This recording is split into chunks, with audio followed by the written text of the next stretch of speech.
అందరికీ నమస్కారం. ఈ వీడియో చూసే ముందు ఒక లైక్ చేసి ఓం నమః శివాయ అని కామెంట్ చేయండి. ఈ నెల 18వ తారీఖున మాస శివరాత్రి రాబోతుంది. ఇవాళ ఈ కథ వింటే ఇంట్లో కష్టాలు తొలగిపోతాయి. మీరు ఇచ్చే చిన్న లైక్ నా ఛానల్ గ్రోత్కి చాలా సహాయపడుతుంది. మాస శివరాత్రి వ్రతకథ ప్రారంభం.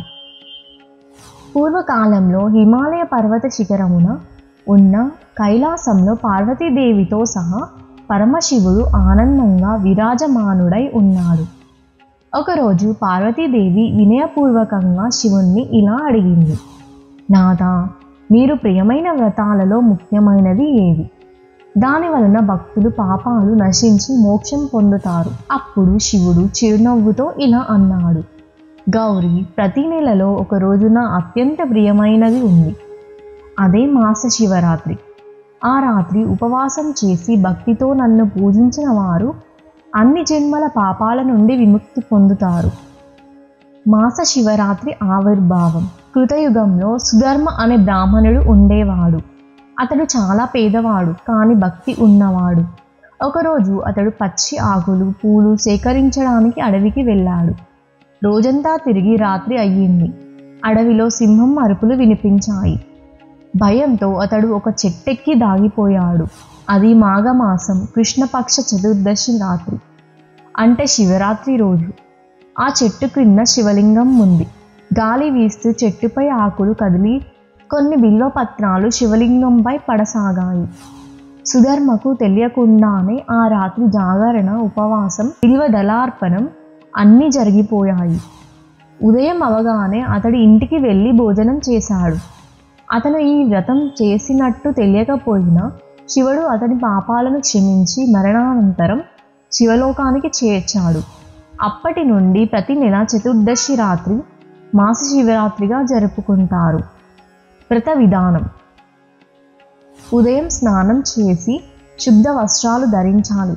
రోజు మొత్తం ఉపవాసం ఉండాలి లేదా పండాహారం చేయాలి.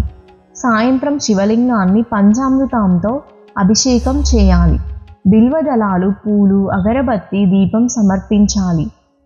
ఓం నమః శివాయ మంత్రాన్ని జపిస్తూ రాత్రంతా జాగరణం చేయాలి. 4 యామాల్లో, అంటే రాత్రి 4 భాగాల్లో శివుడికి పూజ చేయాలి. మరుసటి రోజు ఉదయం దానం చేయాలి. భక్తులను భోజనానికి ఆహ్వానించాలి.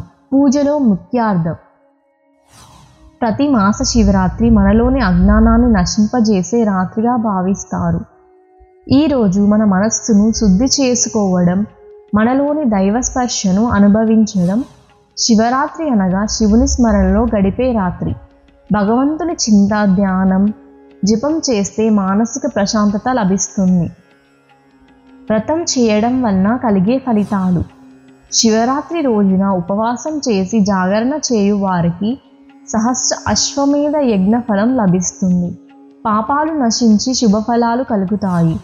కుటుంబంలో శాంతి, ఆరోగ్యం, ఐశ్వర్యం ఏర్పడతాయి. శివపార్వతుల కటాక్షంతో భక్తుడు మోక్షం పొందుతాడు. పూర్వజన్మ కష్టాలు తొలగుతాయి. మనసుకు ప్రశాంతమవుతుంది. మాస శివరాత్రి శివపార్వతుల ఆశీర్వాదం. శివుడు గౌరీదేవిని ఉద్దేశించి ఇలా అన్నాడు, ప్రతి మాసంలో చతుర్దశి తిథి నా ప్రియమైనది. ఆ రోజున ఉపవాసం చేసి భక్తితో పూజించిన వారు సకల దరిద్రముల నుండి విముక్తి పొందుతారు.